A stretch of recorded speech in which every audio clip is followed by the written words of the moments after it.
Let's begin here. So again, welcome everyone. On behalf of FrontierView, thank you for joining our webinar series. On today's webcast, we will be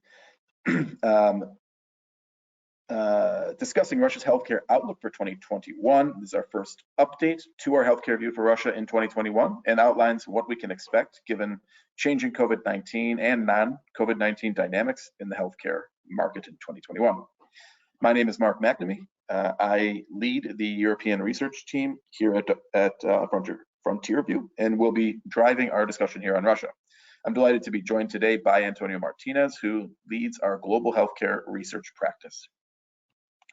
Before we get started, we realize that some of you may be relatively new to FrontierView, so I'd like to take a minute to provide you with a quick overview of the firm and how we've been supporting multinational executives. FrontierView is a premier global market intelligence and advisory firm with our primary focus is on serving the market intelligence needs of global business professionals at multinational corporations by informing and empowering their market monitoring, strategic planning, and international growth priorities. From the beginning, we built FrontierView to be different in three primary ways. First, our product and service model has been purpose-built to serve a global business audience. In every aspect of our work, we strive to separate signal from noise and answer the so what, now what questions that are unique to the international business professional. Second, our model, which we call strategic intelligence as a service, is the only market intelligence solution that bundles together information resources, analyst advisory services, and senior executive network events. And finally, our world-class technology, which powers the FrontierView desktop and mobile apps and has been built with the sole purpose of informing our clients' workflows and decision processes. We are incredibly proud of our client base, which today includes a community of over 4,000 global business professionals and is growing rapidly. You can see here a sample of the companies that we serve.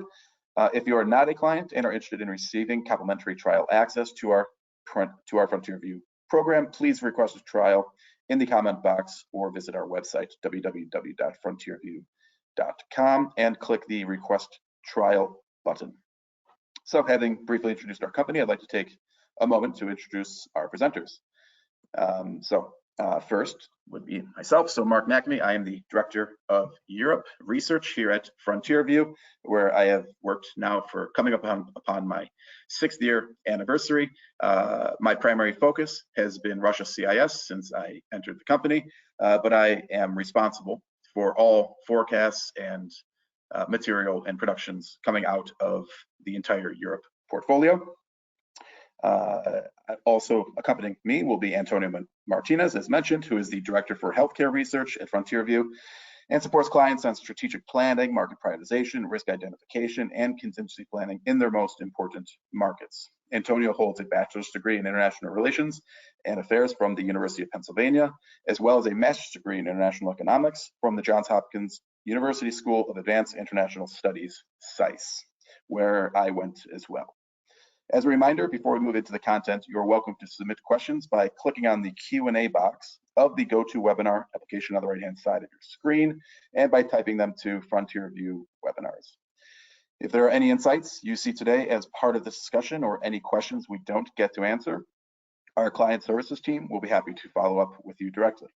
And with that, I would like to introduce our agenda for today. So very briefly, I will be providing Russia's macroeconomic outlook, about 15 to 20 minutes, and then be handing it over to Antonio, who will go into much more depth on the demand trends across the healthcare sector this year, and then we'll finish it off with a Q&A session, of course. So with that, we'll dive into the macro outlook. So first things first, starting sort of at the global level, external issues and how they'd be impacting the Russian macro picture, and then more specifically, of course, the healthcare sector.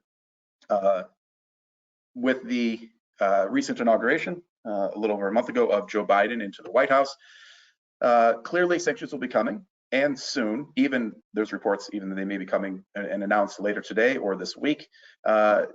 The momentum has been maintained for sanctions within the US in light of Navalny's arrest and the very high profile nature of his return to Russia, as well as the unveiling of the cyber attack last December that had been going on actually for several years in the United States government. So this has kept it sort of top priority on the US foreign policy agenda. Likely the United States will be at a minimum in these sanctions, again, possibly announced this week, will be targeting several high-profile, high-level officials within the Kremlin, sort of piggybacking off of the sanctions announced last week by the EU, in which they targeted 4 individuals. Looking ahead, it's very possible that either in this round of sanctions or in the coming months, the Biden administration could focus on additional individuals, including oligarchs, other economic and political elites. And this would be part of a general sort of campaign against global dirty money, combating global money laundering and corruption and its influence on political systems in the West.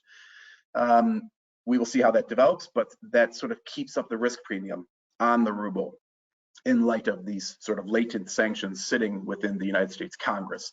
In addition, the US has already sanctioned Russian sovereign debt, but they may take further moves against additional forms of Russian sovereign debt. In addition, Biden is clearly interested in trying to reinvigorate the relationship with historic allies within Western Europe, after having, of course, seen those relationships deteriorate under the Trump presidency. So there'd be more coordination. So they could be potentially more effective in having joint UK, EU, and US sanctions. That said, frankly, in the last several weeks, there's been reasons to think that maybe these sanctions that will be announced and potentially another round of sanctions could be milder than what we've been expecting. Among other things, of course, the United States has its own domestic political issues to manage and that are of higher priority, including this past month, the debates over the domestic stimulus bill, which has delayed these Russian sanctions, as well as relations with other foreign partners and other foreign policy topics. In addition, Biden, as mentioned, is interested in trying to improve relationships with Western allies. What we've seen is a much less aggressive attitude towards the Nord Stream pipeline, and therefore it looks like, in deference to Germany's interests in taking the pressure off of Russia, the United States looks set to be dropping sanctions against Nord Stream 2 and therefore allowing for, in order to improve the relationship with Germany. Russia also in 2020 wasn't seen quite as disruptive as they were in 2016 in the US elections. And then there's also reasons to collaborate. Having signed the START treaty, the nuclear arms treaty extension at the beginning of February, there's other talks about strategic and tactical weapons. So there are reasons, and what we're seeing is actually more signs of moderate sanctions, in which case that would be very positive for the market, and we'd see ruble depreciation really starting now and probably continuing for about the rest of the year, should Biden not implement harsher sanctions. The impact, as we sort of see it on the market, going forward for the next several quarters, so try to sort of fleshing out here the relationship between oil and ruble and inflation rates and interest rates, which will drive the macroeconomic picture for the country going forward. First things first is that oil prices are far higher than, frankly, where they should be when viewed by economic fundamentals of supply and demand. Sentiment has really kept oil prices far more elevated over the last about 4 months now. That being the case, we've already revised up our oil price forecast, and we may be doing it again in the coming months as oil still remains relatively sticky high throughout all of the first quarter here, at least. Now, the ruble isn't quite as related to oil as it once was several years ago, so there's clearly a disconnect. And in addition, the ruble is now far undervalued in light of this risk premium it's taken on because of these lingering latent potential Western sanctions. This being the case, oil prices are still at a nice level in terms of the Russian budget, so it's very good for government spending this year. In addition, the ruble is set to, over the course of the year, appreciate and get back to a lower level by the end of the year and moving towards 70 into next year. So you can see our annual averages here, slight depreciation on average for 2021 compared to 2020, but then continued appreciation into 2022, particularly as energy prices remain above $55 a barrel next year as well. The impact domestically will be rather mild. The government is very interested in trying to tame inflation, which was relatively high in Q1. So with inflation slowly coming down over the year as the ruble depreciates and as interest rates very mildly go up. And interest rates will be going up. This will help protect the economy, help contain inflation, but this mild rise in interest rates should not fundamentally impact consumer credit significantly. So we still anticipate 10 to 15% growth of consumer credit this year, just as we saw last year. So quite solid growth to help support demand. In terms of COVID now, so the macroeconomic picture is quite solid and looking set to improve over the course of the year. Helping this is the fact that, as you can see here from surveys of Russian citizens, that the fear of the pandemic has definitely declined over the last couple of months here. And instead, what we're seeing is still consistent and even recently rising fear of the economic impact, so on incomes and on labor. Now, what's beneficial here is that both fears are considerably lower than they were several months ago, but the fact that people are far more afraid of the economic impact than they are about the impact of the epidemic is quite encouraging to allow, from a political point of view, the government to further ease restrictions.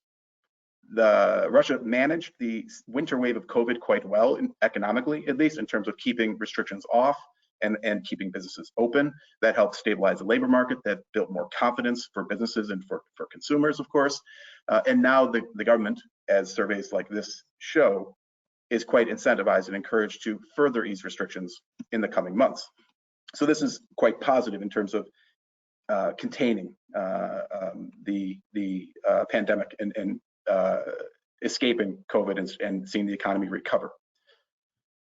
Internally, domestically, of course, we have elections this year in September. So this, of course, already got off to a very contentious start to the year with anti-corruption activist Alexei Navalny's return from Germany in late January, and then the subsequent protests that we saw. Basically, in the end, we don't see a significant impact of Navalny's return on the elections and on the political situation this year, despite the high-profile protests. It's more of a long-term situation, but as for this year, the government will be using slightly smarter development, we can say, in terms of trying to invigorate and stimulate the national projects, which Prime Minister Mishustin has been tasked with. So trying to build up the economy a bit more government spending, social spending in particular, healthcare spending, education spending, to try to increase living standards, but then that's matched with smarter repression, right? So trying to avoid the situation, for example, that we saw in Belarus last year, where such high levels of repression backfired and actually undermined the legitimacy of the Lukashenko regime. So, of course, the Kremlin wants to avoid a situation like that, in which case they are very likely to. We don't see a serious threat to United Russia in the September Duma elections. They will likely win an outright majority. If they don't win an outright majority, they'll win in a coalition with Kremlin-aligned parties. The impact of Navalny, therefore, is much more of a long-term movement, trying to become a legitimate alternative politician to Putin and his regime. And therefore, that becomes more of a risk longer term for the 2024 elections, though trying to maintain that political momentum will be difficult, of course, with Alexei Navalny behind prison bars. Therefore, we don't see a significant impact in 2021 of these political issues on the actual economy and business environment. In terms of consumers, in line with the previous narrative I was describing, sentiment has started to improve, and we've seen clear improvements in January. February also, we saw further improvements up, and we expect with the easing of restrictions, with the high energy prices, with continued government support, with inflation likely slowing, that we should see consumer sentiment continue to rise going forward. Restrictions coming off, greater labor market certainty, income starting to rise after a 3.5% collapse last year, and then consumer credit still cheap.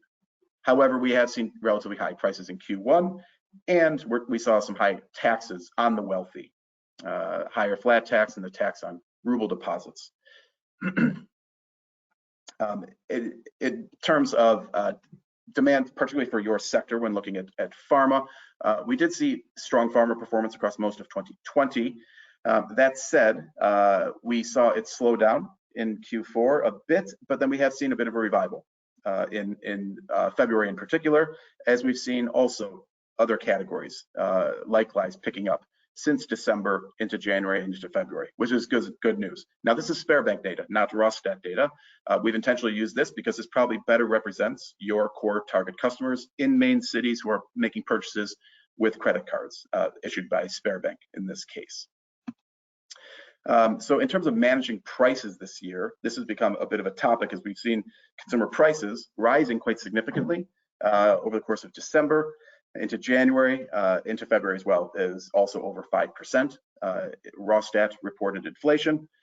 This has been driven by rising producer prices, which also are at about their highest level in several years now. And this is mostly due to the ruble weakness, which has raised business costs, which were then pushed onto consumers.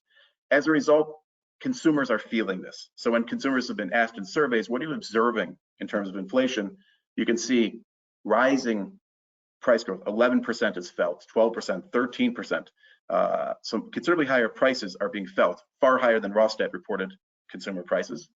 And consumers were, it seems, more willing to accept some of those price increases in Q4. The problem is when you look at expected inflation, right? You can see that expectations are actually for the future, for the coming months. What are consumers expecting prices to be recorded at? They're seeing a slowdown in prices. So that makes it quite difficult at this time to try to push through price increases in the coming months, as consumers are actually, what this reflects here are the trends and the patterns of consumer behavior prior to COVID. These were similar types of expectations of consumers for prices and slowing expected inflation of 2017, of 2018, of 2019, when obviously there's quite a difficult environment to be trying to raise prices on consumers. So we're returning back to that dynamic already here, just at the onset of recovery out of COVID. In terms of government spending, will be cut this year according to the official budget. That said, what we're relatively optimistic about and what we've seen every year since 2016 are ad hoc fiscal spending increases over the course of the year. Okay, so each year for the last 5 years, the government has set out a quite conservative budget in terms of revenues and spending, and a very low oil price. This year, the oil price is around $44, $45 in the budget. That's considerably lower than current prices and the average for the year, which will allow, particularly in an election year, the government to add a considerable amount of extra social spending that wasn't necessarily planned. Higher healthcare spending, education spending, spending on national projects, things of that nature. Putin is likely to announce, as it was leaked last week or 2 weeks ago, that he's going to announce in a month a 500 billion ruble, $7 billion spending program to help low-income households in 2021. Again, good for helping support demand. The national projects also will see increased spending this year. As a result of, as you can see here, through October, only 70% of the total planned spending was actually implemented, which means there's a lot of money carried over into this year, and there's a big political drive to try to spend more of this money, help stimulate the economy a bit before the elections, of course. New social contract in particular, so more direct payments to the poor. So all of this is going to help, of course, solidify demand and strengthen the economy, create more certainty in the labor markets, which will be very positive for consumer sentiment going forward, as well as, of course, government spending, specifically in healthcare, which Antonio will be speaking about.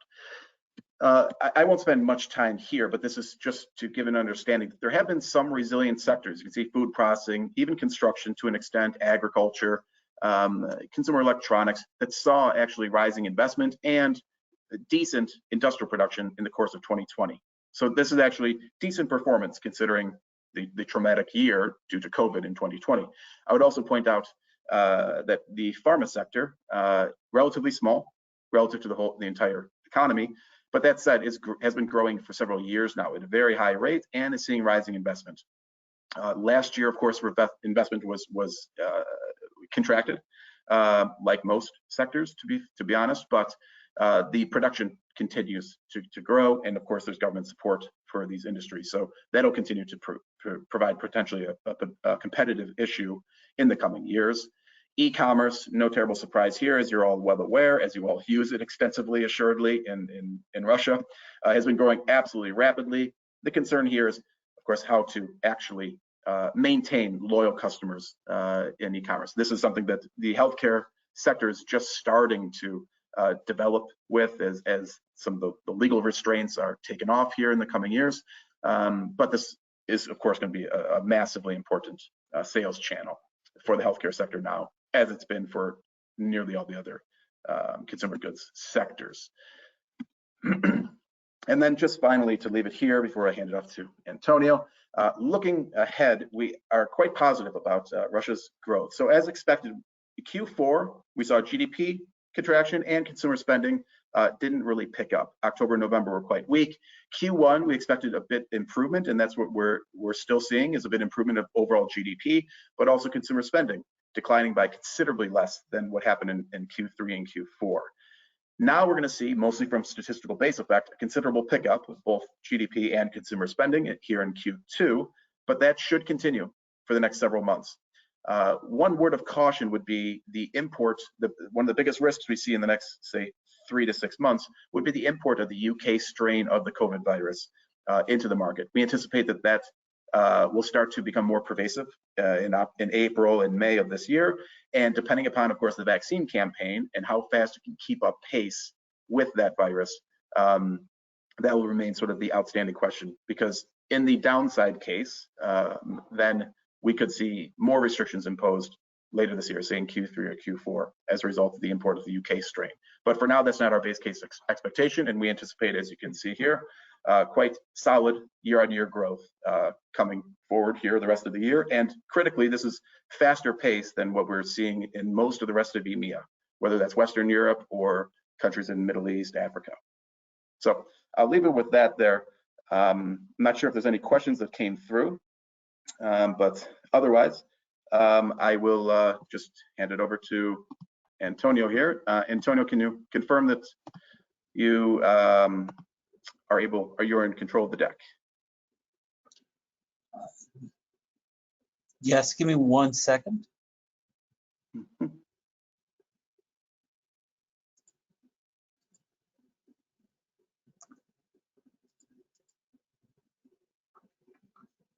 Okay.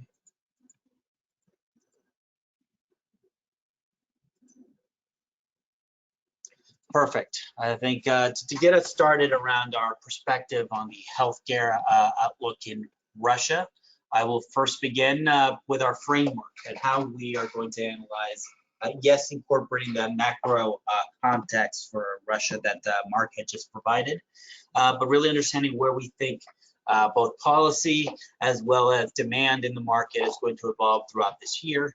Some of the key dynamics that we've seen in terms of the factors that drive opportunity, as well as some of the risks in this market, always begin with, well, how does this impact the past trends and priorities, the pre-COVID trends and priorities in the healthcare sector?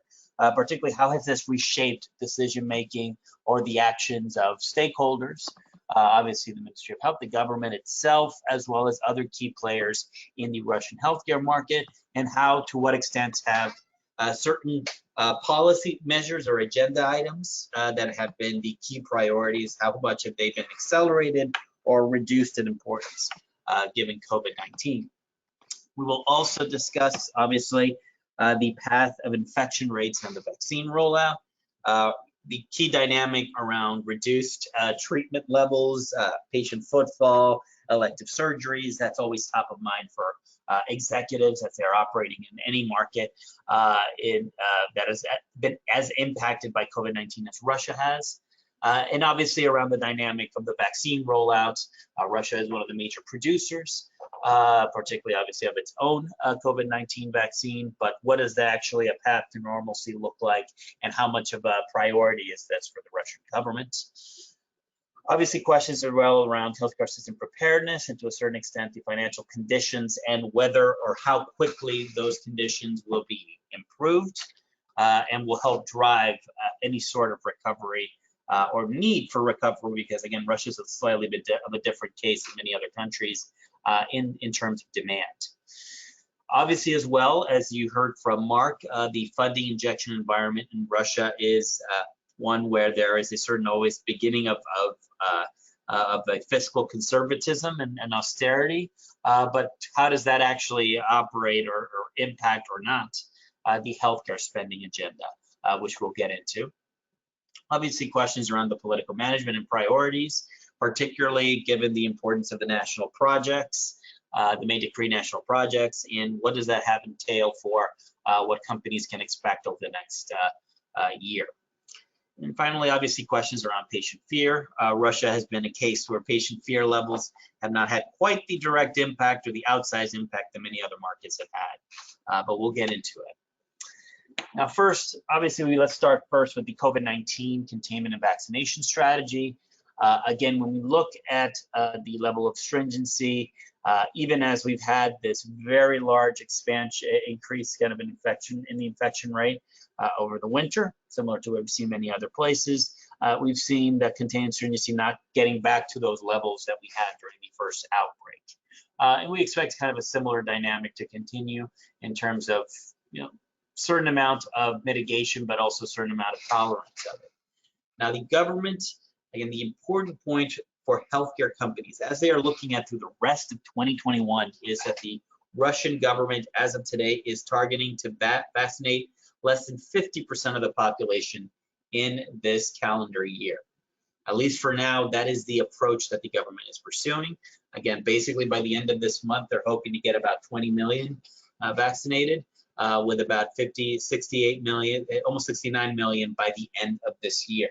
Again, not a particularly surprising number, but one that has to be taken into account for what, as Mark had mentioned, the potential for further disruptions and rise up in patient fear levels, disruptions in demand, certain amount of volatility in demand planning that companies should expect, but also a continued priority and focus, not just on the vaccine rollout, but on the need for resources for both testing and treatment of COVID-19 throughout this year, and we're going likely well into next year. Now, again, even before the COVID, there were plans for significant healthcare spending boost coming from the federal government, and to top off as well, FCMIF, the Social Security system, and the healthcare fund. That these dynamics, obviously, in an environment of COVID-19, what essentially happened, and one of the drivers that has mitigated a lot of the negative impact on overall healthcare spending that we've seen in some other countries, is that in Russia you saw, as of federal healthcare spending, regional healthcare spending, and even funding as well, a shift towards significant increases relative to the pre-COVID-19 reality. In this environment, when you're seeing basically an increase across all metrics, the key dynamic is, well, does that actual spending necessarily lead into higher levels of treatment? What we have seen in terms of what the government has communicated in terms of treatment and kind of procedure volumes, outpatient treatment levels, is that COVID-19, when it came to oncology, when it came to certain procedures, there was a certain amount of normalcy. But for many others, including HIV, including a lot of other cases of what you might call truly elective surgeries, you saw the level of patient footfalls significantly decrease. Now, obviously, when they look at the next few years and we look at the COVID-19 reaction rollout plan, the key dynamic here is there isn't a shift. You should not expect over the next coming years a significant shift in the federal support of healthcare spending. The key dynamic to understand here is that the government is basically stating that the post-COVID, the COVID level of vaccination is here to stay. Not vaccination, of spending is here to stay, and that, but not necessarily to continuously rapidly increase. This can shift or change if oil prices increase, if economic growth prospects improve, if many of those macro or kind of external risk to the Russian economy and Russian government's finances work to improve. But at the very least, the point is that stability is more likely over the coming years in terms of the government budgets than there is any kind of rapid infusion and quick progressive shift towards greater commitments to the healthcare sector in terms of funding. And that dynamic also feeds into the national health project targets, which for the most part have been revised down. Why does this matter? Obviously, in the COVID-19 environment, where there's been the level of disruption and treatment, you're going to see a certain amount of backsliding on many healthcare indicators.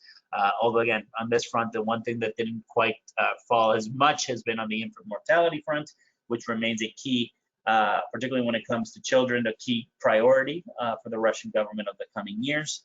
But it is at the same time, as we have heard, a real, let's just say, more of a long-term approach when it comes to healthcare, the national healthcare projects.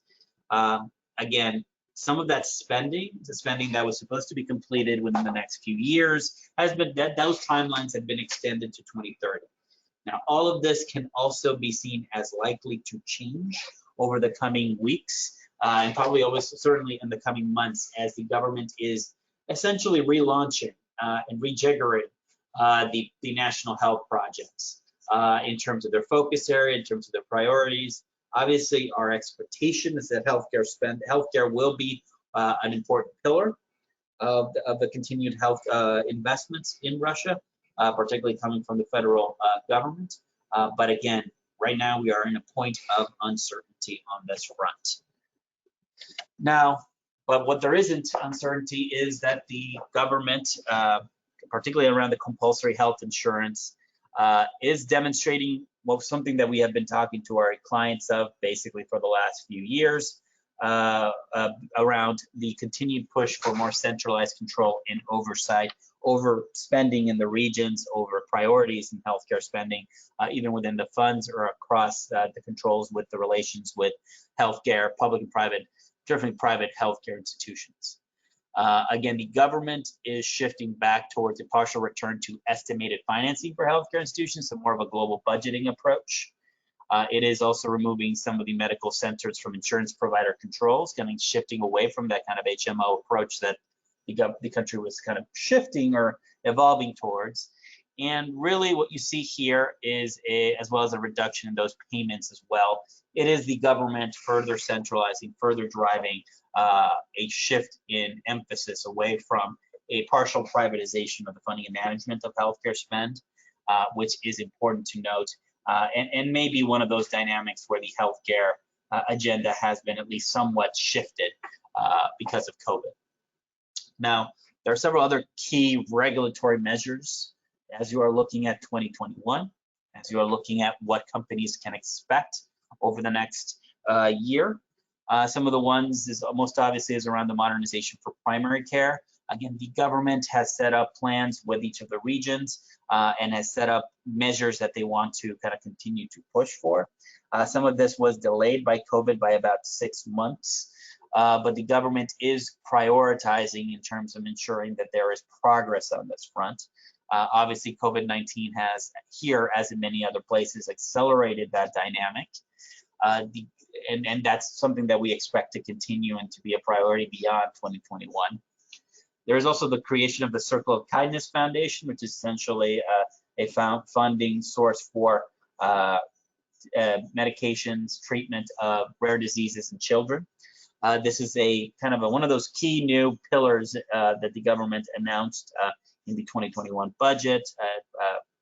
This is one of those dynamics that the President Putin is prioritizing, and that is already driving a certain amount of shift and regulatory evolution that companies should be mindful of, that may be part of the, let's just say, the forthcoming move into certain disease areas, starting here with children, but could potentially mean significantly more funding through these kind of direct mechanisms.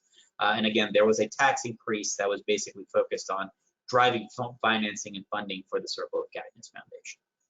Now, the other measures, again, around elimination of staff shortages in rural medical institutions, again, the dynamic around basically the number of medical personnel, especially once you get away from the major cities, remains a key challenge for the healthcare system in Russia, and that is not something that is necessarily going away.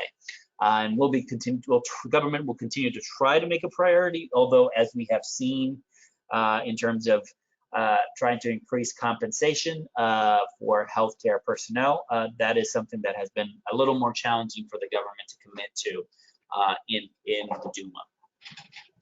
Now, there are other measures around patient routing to federal medical centers, admissions quotas for targeted medical training, as well as some of those other requirements and shifts in regulations for particular therapies, products. Again, the government does not have, at least before we see the reassessment of the national projects, a major agenda on the regulatory front beyond some of these key factors here in terms of what the MOH will be focusing on.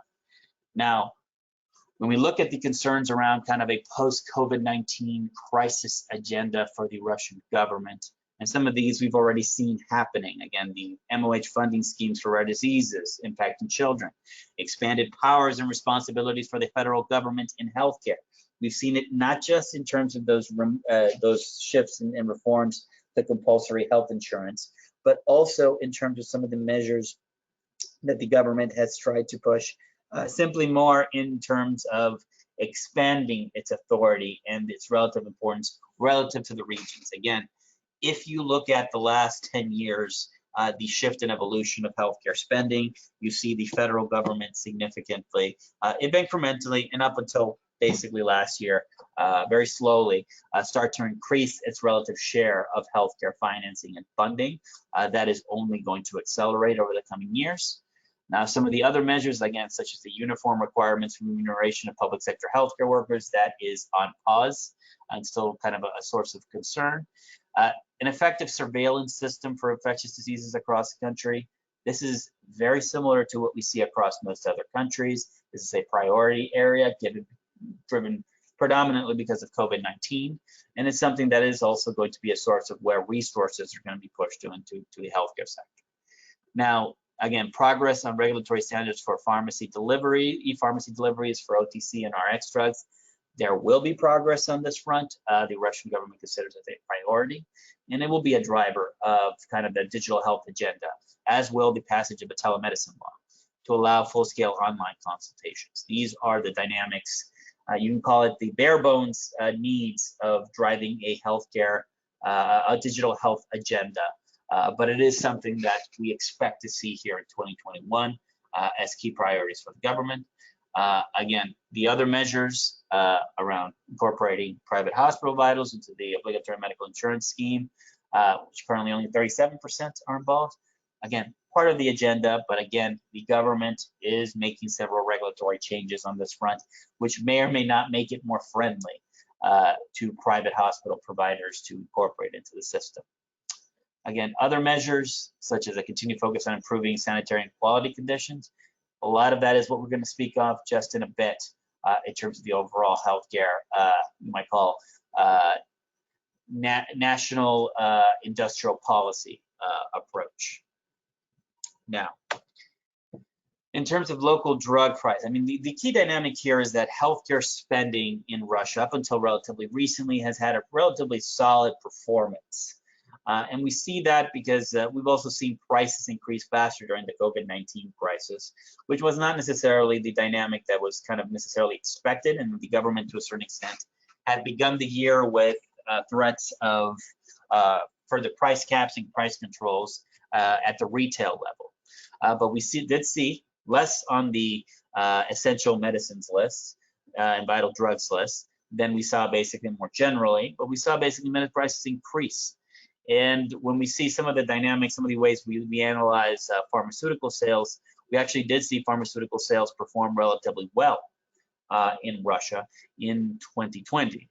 Again, some of those dynamics may be around the acceleration of approvals into the Russian market for drugs and medications. It could also be partially around the labeling.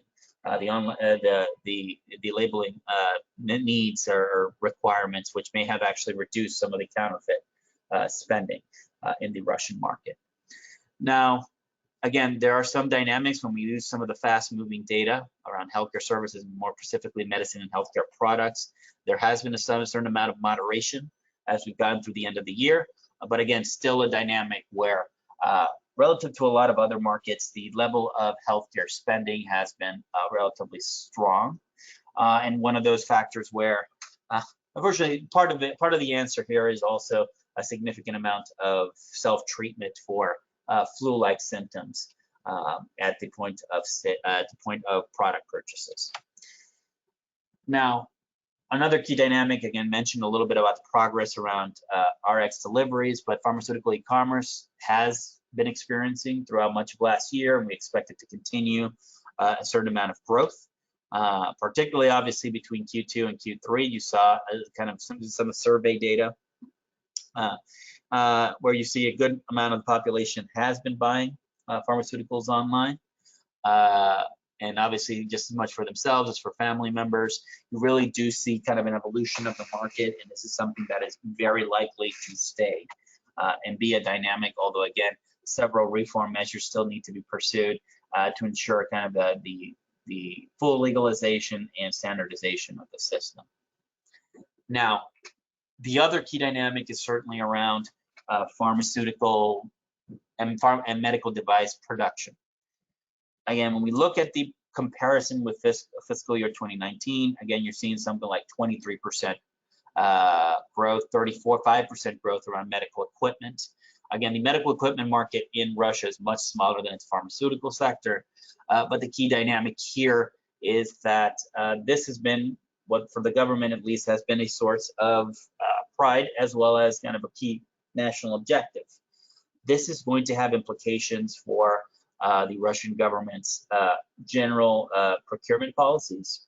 You're going to see that across regions, and you're going to very likely to see this as a continued shift in focus by the Russian government to push through as something we still expect, significantly aggressive localization dynamics, especially given the continued foreign policy geopolitical challenges and the dynamics around export controls, import challenges in the healthcare sector. We expect that as well in terms of kind of the geopolitical dynamic, including, as we have seen with the Russian vaccines that we have seen. Now, obviously, going forward, the key question companies have is Russia going to shift in a direction towards greater support for the pharmaceutical, as well as to some extent, to a smaller extent, the medical device sector. The key point here is the government wants to continuously move up in terms of the value chain. Obviously, vaccines are one demonstration that it has the ability to drive significant, let's just say, a product of significant sophistication. But one of the key dynamics healthcare companies we talk to have to really consider is how is this going to move forward? What will be those localization dynamics? What will be the demand dynamics internally that compensate companies for making these investments? Will there be true continued support and valuation for, or increased support, valuation for healthcare spending and healthcare and investments in this market? That is a dynamic that Russia will continue to move forward on, but obviously balanced with fiscal concerns, balanced against the overall healthcare agenda that Russia continues to push.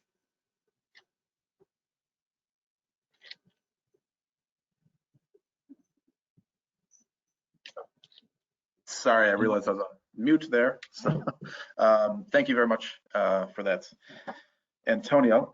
We're happy to take questions at this point, though I see just a couple have come through, so we can move to that here. So the first one, Antonio, I'll direct this to you here. I can try to help out as necessary, but the first one here is, what impact could latent herd immunity in the population already infected by COVID-19 have on the recovery timelines? So I think what's being asked here is sort of people already infected with COVID, right? If that could actually accelerate the timelines for the recovery from the pandemic. Any thoughts on that, Antonio? Well, certainly Russia is one of the countries that have been most impacted by runaway COVID-19 infections, potentially more than we see in some of the statistics, and something that even the government has admitted is a big driver of the excess deaths additions that we saw in 2020. Again, one of those dynamics where one would hope that it would drive a potential acceleration of the whenever the key metric we can say about achieving herd immunity, maybe reduce the need to get to 70, 80% of the adult population to get to that level. But it is one that, because of variants, because of other concerns, as well as around for how long, maybe would an infection actually drive the antibodies to remain active on this front, let's just say, or effective on this front. Let's just say companies shouldn't take this as an assumption, as a key assumption going forward. I don't know, Mark, what would you add? Yeah, I would agree with you, and I would simply add that whatever impact that might have, it can be helpful, but that wouldn't be fundamentally altering the timelines. Really, what's probably more what's more important here is with the slide that I showed earlier as well, is the sort of the population's insistence upon restrictions being removed, and less concern about and fear for the population's health, and then therefore the government responding to that. So that would be dictating timelines much more than any whether we have high or medium level of pre-existing herd immunity. That would be less impactful on the timelines for removing restrictions and sort of unleashing the economy here. Just another question here, Antonio. In terms of segments, right? So you did mention a couple of the segments briefly earlier, but in terms of segments, which ones do you expect to see more quickly recovering here in Russia, in terms, in particular, of elective surgeries? We have seen some of the chronic diseases. I mean, we've seen the government itself declared that basically the levels of oncology treatment did not fall in 2020. And we've seen the similar dynamic around cardiovascular as well. Again, the government mentions that a good amount of this spending has remained kind of relatively stable for some of these treatment levels. But obviously, even if the patient fear levels, say compared to some countries in East Asia or even some countries in Western Europe, are not as elevated in Russia. And again, you can argue about culture, you can argue about policy, you can argue about many things. But the dynamic is that you're still going to see a certain amount of delay in terms of that support. And obviously questions around, particularly if your dependence is on certain private hospitals versus public hospitals, the level of financing support creates a dynamic where even if you do see elective surgeries start to come back relatively quickly, the ability to spend in these places, the financing conditions will not necessarily be so strong as to really shift behavior until absolutely necessary in a lot of these places. So that's the dynamic that companies should take into account. Okay, interesting. And we did have another question just come in right now. We have seen a compulsory license being issued for remdesivir at the end of last year. Do you expect this to be something exceptional, or should we expect similar actions for other drugs, even beyond COVID-19 therapies? So this gets into the approval process and things like that. What are your thoughts on that, Antonio? And essentially, to be honest, it's been, we've started to, let me talk first on the COVID-19 front. Again, Russia is one of those markets, and you mentioned remdesivir in terms of compulsory licensing. There's also the prices that for the Sputnik 5 vaccine, where the government has unilaterally made decisions on this front, and even leverage alternative vaccine producer approvals as a pressure points here.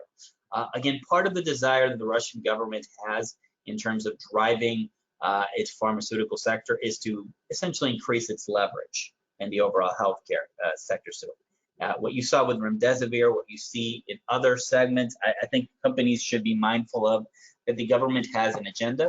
Its agenda is only counteracted by the desire to, as I said, see investment within the Russian pharmaceutical sector. Again, as I mentioned before, here in the Russian healthcare sector more generally, because it wants to essentially expand the product set and the kind of the export conditions for the pharmaceutical sector and the healthcare sector more broadly. That's basically the only thing stopping them from implementing more of these measures. Again, as the government shifts towards more of a, in a post-COVID world, towards more of a, we're concerned about health, fiscal discipline, the potential for it to decide to shift and evolve its position, maybe for oncology, maybe for other products, is going to grow. But again, the key dynamic is if the government creates a hostile environment for innovation, and it hasn't developed the level of capabilities to actually innovate, or at the very least kind of produce and for export, this is going to mitigate, it's going to work against its own national policy. But companies should be mindful that the government is more than willing to leverage compulsory licensing and other measures as well to drive shift in behavior for global healthcare companies. Okay. And we actually just got in, well, we have two questions here that came in that are quite similar. One asked, what shifts should we expect in terms of procurement decisions in the regions? So this is all related to the regions. And a similar question was, do you have any ideas of how the Ministry of Health budget will be split among the regions of Russia? What you see is, how can I say? Essentially, the government is seeing an increasing desire to shift away some of the revenues, and we've already started to see that to a certain extent, not just in the MOH, but even in terms of the fund, the obligatory medical fund, away from Moscow towards other regions across Russia. And we've seen that funding we expect to see to continue, because particularly around the primary care investments. And however, more long term, what those shifts in terms of MOH budget will look like will depend on what does the next set of national health projects and priorities, which again, the government is resetting them. What do those new health projects look like? That may mean a continued shift towards the regions. But again, the other key dynamic as well is that there is continued and persistent impatience from the federal government, from the MOH, that's also been directed to the MOH with what the regions are spending resources on, or not, even in some cases where they're not spending those resources. So there's going to be a lot more oversight, particularly, I mean, we've seen that even when it comes to rare disease funding, where the federal government, the MOH, has been critical of the fact that there has been underinvestment or underspending on what they should be spending on. I think that's going to be a growing dynamic. So you will see more decentralization, I expect, away from kind of the major, the traditional population centers towards more further afield in terms of the regions. But coupled with a much more contentious relationship and oversight. Right. I think that's entirely accurate. The only piece I'd add to that is sort of the importance of watching the political element here. A lot of what you mentioned is driven, sort of motivated by the political compulsion to improved healthcare outcomes across the country, of course, but that involves naturally considerable improvements in the regions. And this is, of course, in an election year, as we're seeing, support and trust in Putin and the Kremlin in general falling over the last couple of years. This is, after pension reform a couple of years ago, when we've seen further drops in support for the government, and then, of course, in advance of not just the Duma elections in September, but the 2024 presidential elections. And in some ways, there's a political element here that implementation of the national projects, healthcare being key among those, is sort of proof of a regional official's sort of ability to govern and maintain support for the Kremlin and United Russia and Putin by proxy.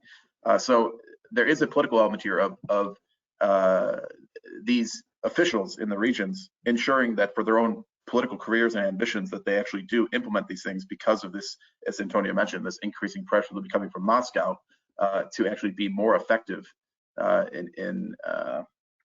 in spending this money in the market. There'll be some compulsion for that this year, but I think in the coming years that'll be rising, particularly in advance of the what will sure to be contentious 2024 presidential elections.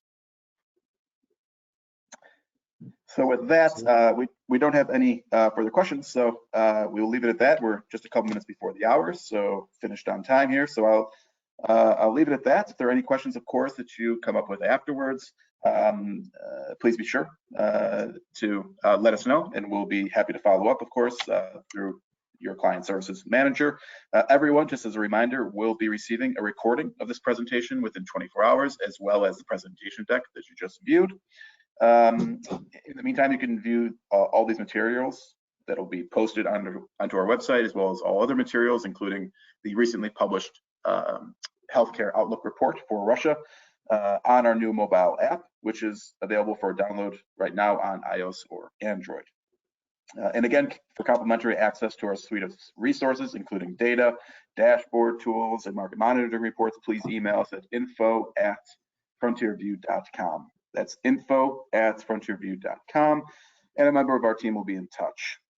Again, thank you everyone on the line for joining us today. That concludes our webinar, and we look forward to speaking with you again soon. Bye-bye.